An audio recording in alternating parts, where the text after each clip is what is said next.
Salve todos e todas, aqui professor Leandro Cruz, historiador, jornalista, podcaster, youtuber. Vou comentar esse vídeo aqui que eu recebi no grupo da família, que quem mandou uma pessoa muito querida, cristã e uma pessoa muito boa. Então, se você é cristão ou tem na família pessoas boas e cristãs, eu sugiro que você veja esse vídeo até o final e também compartilhe com a sua família. Vamos lá?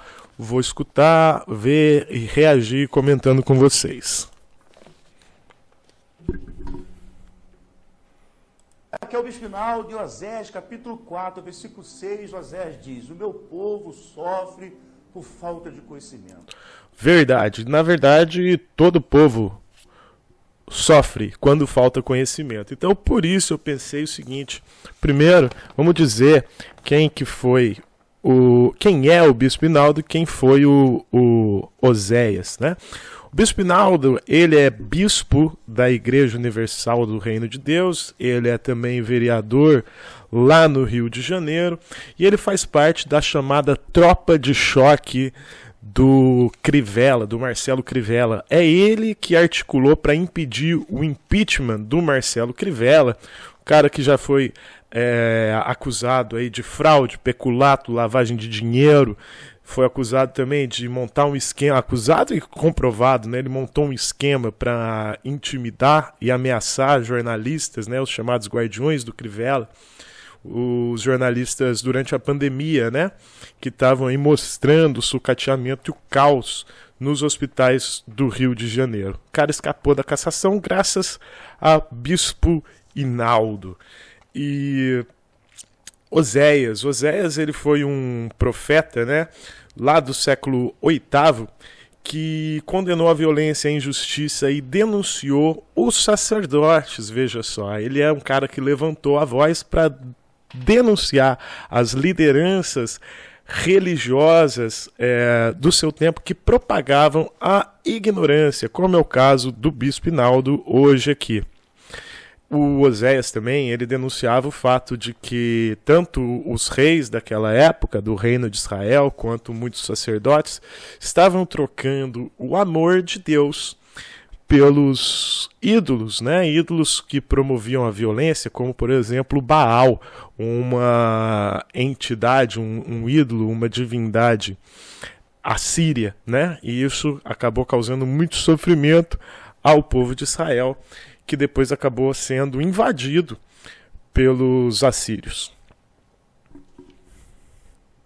Mas quando Oséias vai escrever sobre isso, tem mais de 2000 anos atrás. Na verdade, 2.750 e poucos anos. Nós vivemos hoje no mundo contemporâneo, num mundo de informação. Através das redes sociais, através da imprensa, o que mais tem hoje são informações. Verdade, hoje o acesso à informação é muito fácil, porém a gente não pode dizer que o que mais tem é informação. Tem também nas redes sociais, na internet, muita desinformação, muita gente que ensina errado e que conduz pessoas ao erro, como é o caso do Bispo Hinaldo, e eu já vou mostrar por quê, né? As redes têm muita informação, mas tem muita mentira também, como é o caso desse vídeo dele, como vocês vão ver. Por exemplo, dá para entender os cristãos?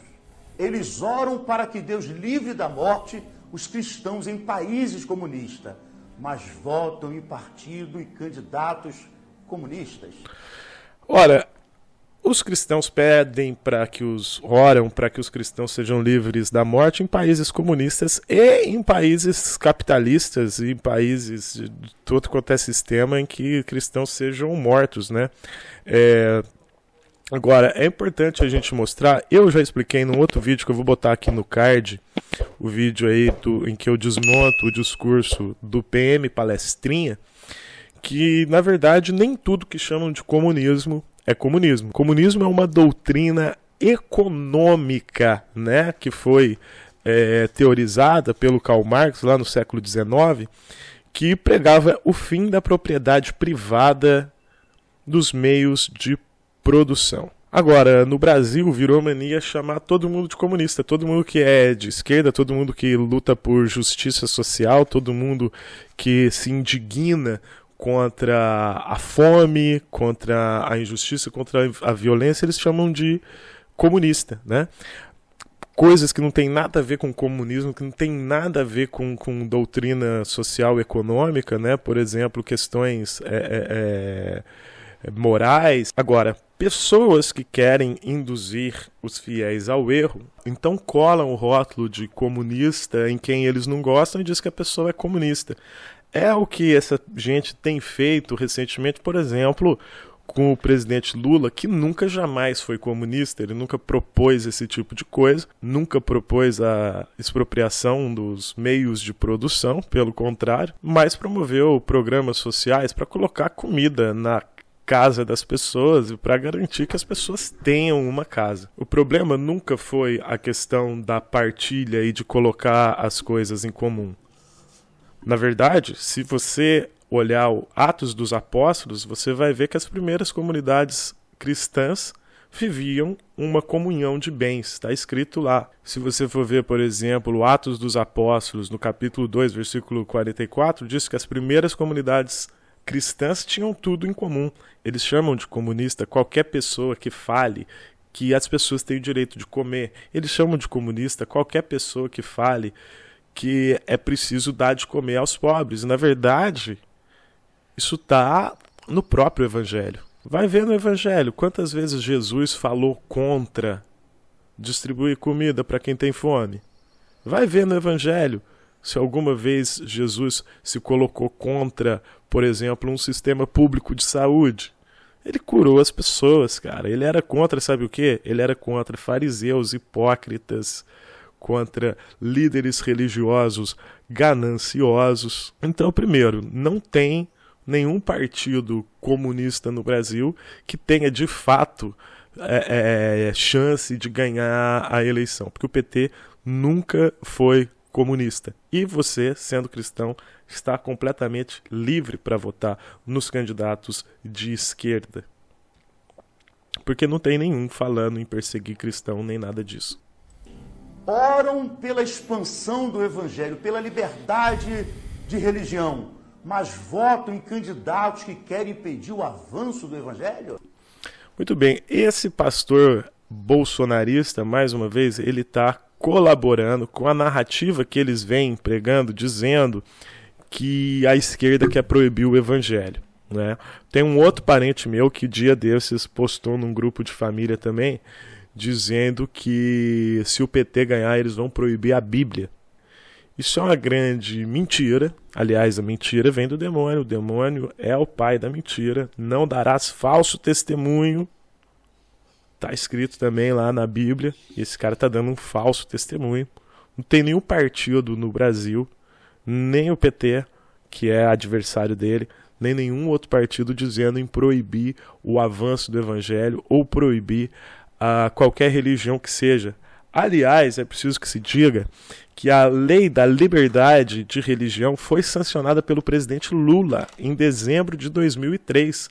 A lei 10.825, de 22 de dezembro de 2003, é que garante o direito de qualquer pessoa que quiser abrir uma igreja, fundar uma religião, ter total liberdade, e impede o Estado de tomar qualquer medida que impeça isso.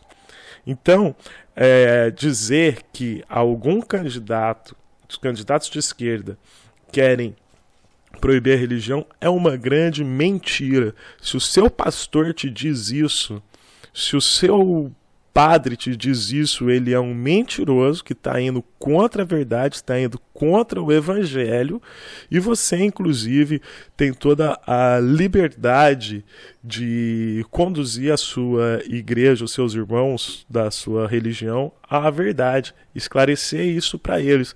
Agora, se na tua igreja continuarem insistindo em cultuar a mentira, você é livre para montar sua comunidade de fé, reunir pessoas que queiram verdadeiramente ali estudar o Evangelho e viver na verdade, largar uns caras desse para lá, larga para lá.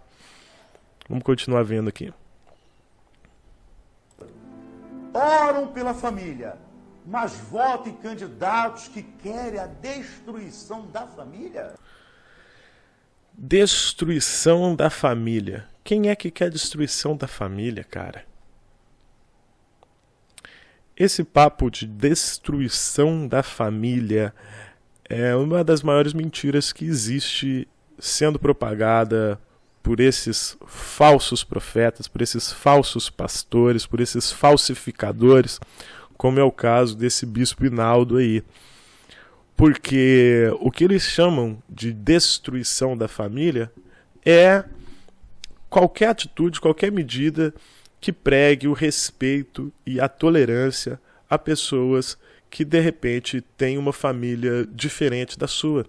Existem famílias chefiadas por mulheres, existem pessoas homossexuais, homoafetivas que vivem junto e criam seus filhos e de repente conseguem inclusive constituir lares mais saudáveis do que outros lares. O que ele chama de destruição da família? Tolerância, respeito a famílias que não são necessariamente formadas por um casal heterossexual?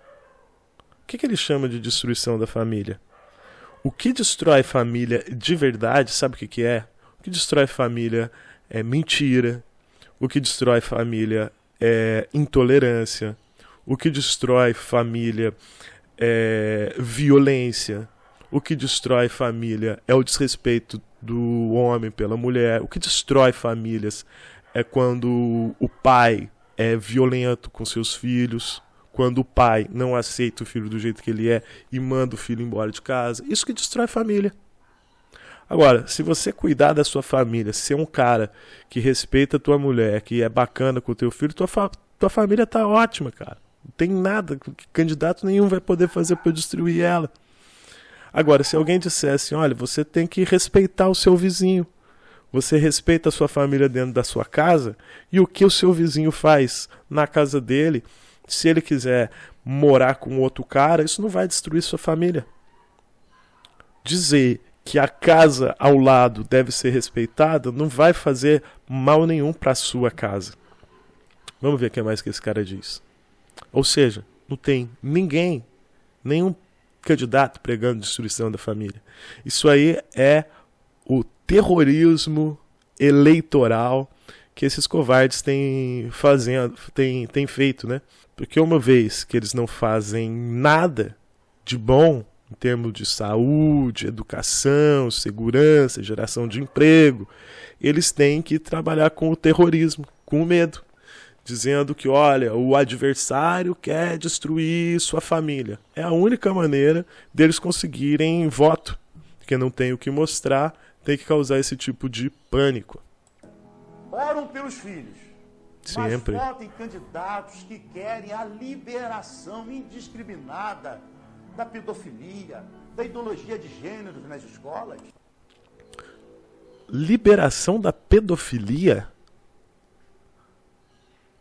Quem defende liberação da pedofilia, cara? Esse trecho não merecia nem resposta, de tão absurdo. A esquerda, que é a adversária dele, sempre foi contra, sempre combateu a pedofilia. Pedofilia que, inclusive, infelizmente, acontece muito, sabe aonde? Em igrejas. Né? Não são raros casos de pastores que abusam de crianças, né? E o que ele chama de ideologia de gênero nas escolas, sabe o que é? É mais uma vez, é o tal do pânico moral. Querer criar um monstro, um bicho-papão que não existe, para dizer que ele é o salvador da pátria. Esse tipo de conversa é extremamente contraproducente, joga famílias contra a escola, sendo que famílias e escola deviam trabalhar junto pela educação das crianças. Então esse tipo de inverdade só faz mal para a educação, para as escolas, para os professores e para as próprias crianças. O que eles chamam de ideologia de gênero é um exagero, uma caricatura que eles fazem. Né? Eles dizem, esses pastores picaretas, né? Porque eu estou falando os picaretas, tá certo? Para deixar bem claro aqui, porque existem muitos pastores e padres que são maravilhosos, que são honestos, são dignos, que não são mentirosos.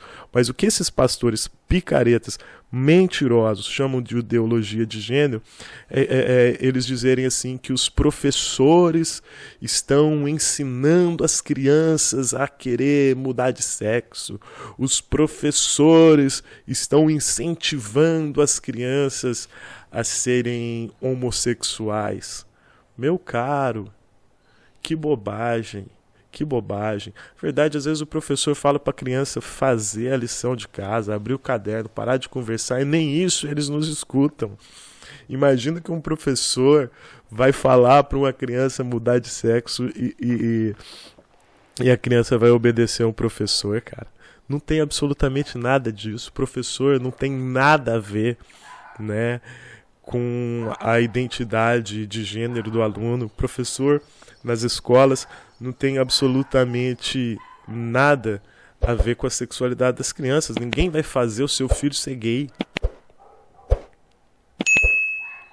Agora, se o seu filho for gay, se por acaso o seu filho for transexual, o professor vai exigir que o seu filho seja respeitado.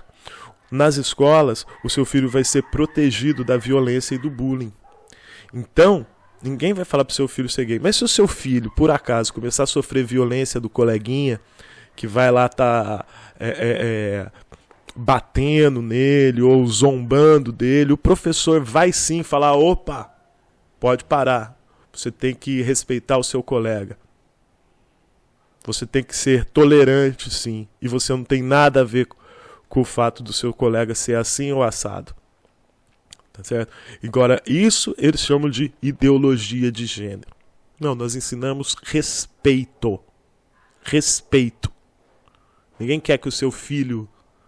Ninguém vai fazer com que o seu filho seja gay. Mas que se o seu filho for gay, se sua filha for lésbica, os professores, a escola vai sim e tem o dever de garantir que a escola seja um ambiente seguro para ele, que ele não seja violentado na escola.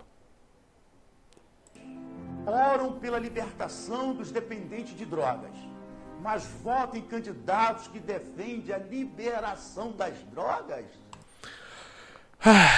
Mais uma vez, um espantalho, né? Mais uma vez o cara cria um espantalho para atacar esse espantalho em vez de discutir o tema com seriedade. O tema das drogas é um tema complexo e muito sério que não devia ser discutido da maneira leviana como esse cara está fazendo. Não tem ninguém que defende a liberação das drogas, para começo de conversa, né? Existe sim pessoas que falam, né, em descriminalizar alguma droga de menor potencial, como a maconha. Tem pessoas que defendem, né? Eu defendo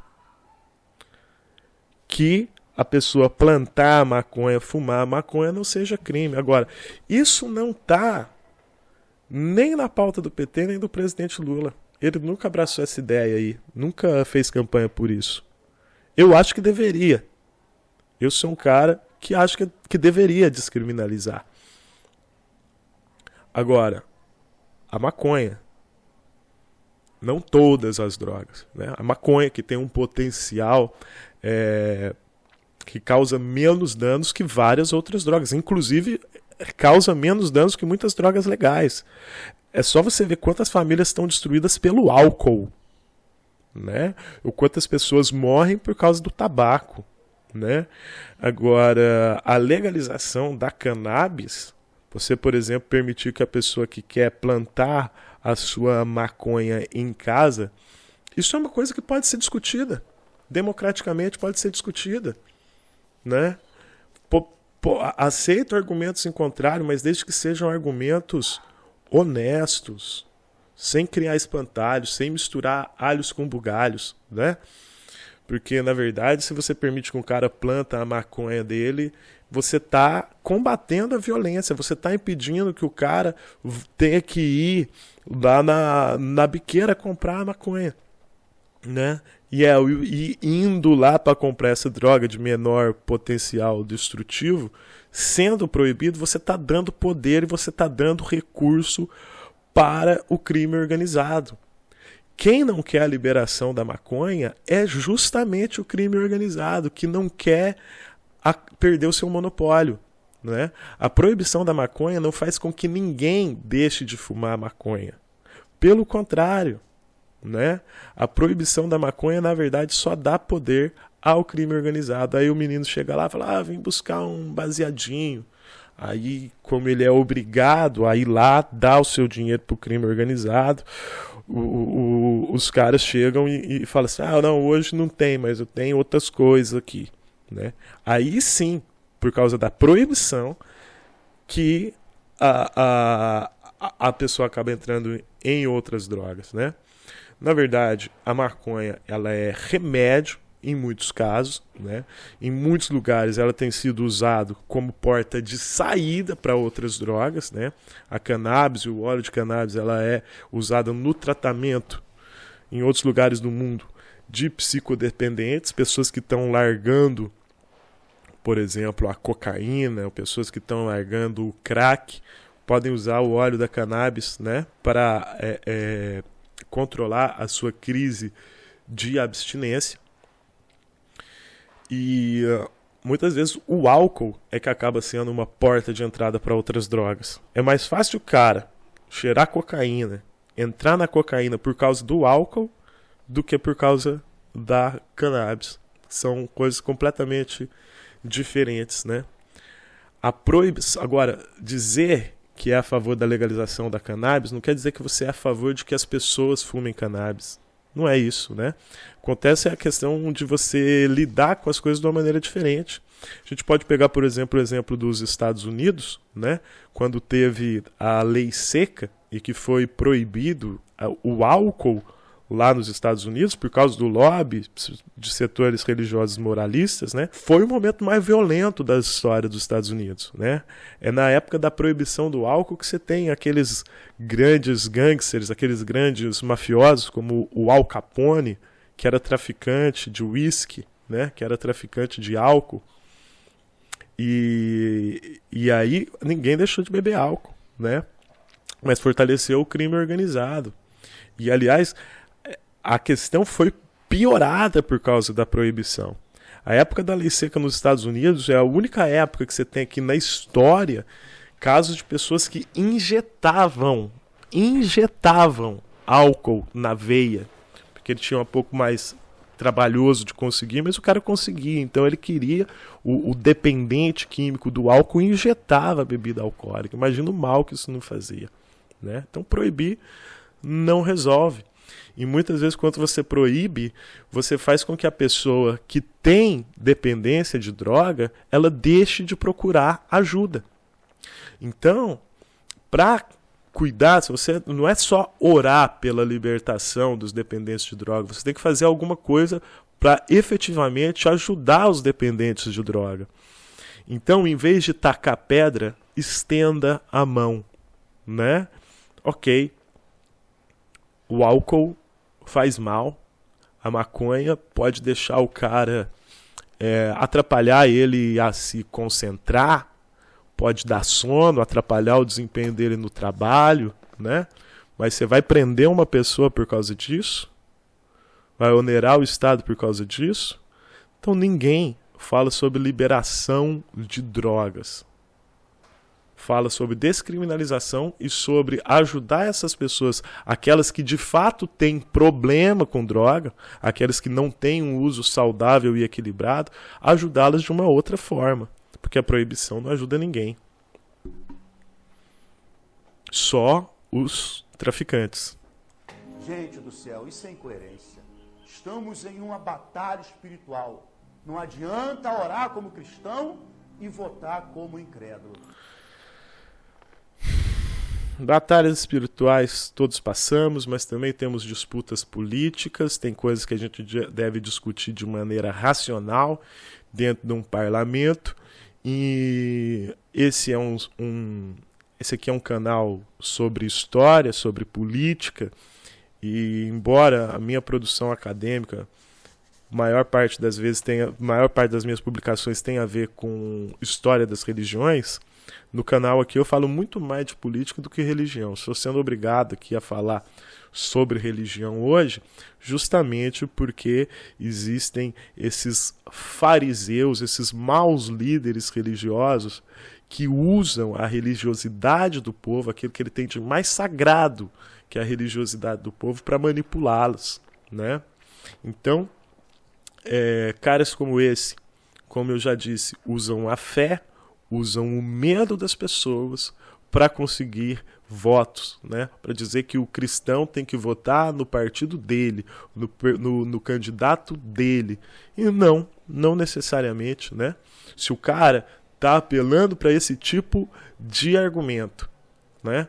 É porque ele não tem proposta para educação, não tem proposta para resolver o problema do desemprego, não tem proposta para resolver o problema da fome, né?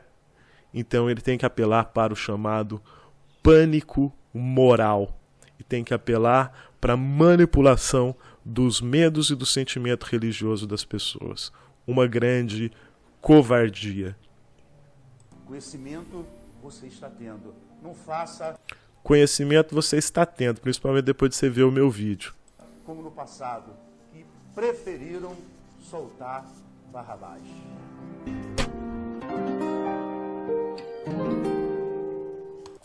Muito bem, agora que você já viu isso aí, você já sabia, você pode inclusive meditar nas palavras do profeta Oséias, né, ou do profeta Amós, e ver, né, quando as igrejas trocaram o evangelho, o anúncio do amor de Deus, né, o exemplo de Jesus Cristo que se preocupava com os doentes, de Jesus Cristo que se preocupava com os famintos e pregava o amor e a tolerância, e em vez disso algumas igrejas passaram a cultuar Baal Sonaro. Quanto sofrimento veio para o povo, né? O povo está sofrendo de fome, está sofrendo com doenças, né? E isso é consequência direta das escolhas políticas erradas a que o povo foi levada a tomar, né? Por pessoas mal intencionadas, como esse bispo da Igreja Universal, esse senhor Hinaldo Silva, né? Mas só que tem uma coisa, o profeta Oséias, que ele citou ali, ele dizia que o povo ia sofrer por causa da ignorância, como o povo está sofrendo por causa da ignorância, de ter eleito Bolsonaro, mas só que esse profeta Oséias, ele deixa uma mensagem de esperança também, né? De que é possível reverter isso e que isso vai passar, isso há de passar, é preciso abandonar esses sacerdotes desonestos, né? E abandonar o culto a Baal Sonaro, né? É preciso que as igrejas que trocaram a cruz pela arma destruam seus ídolos, e é preciso que as pessoas voltem a usar o bom senso e não o fanatismo para tomar as suas decisões políticas.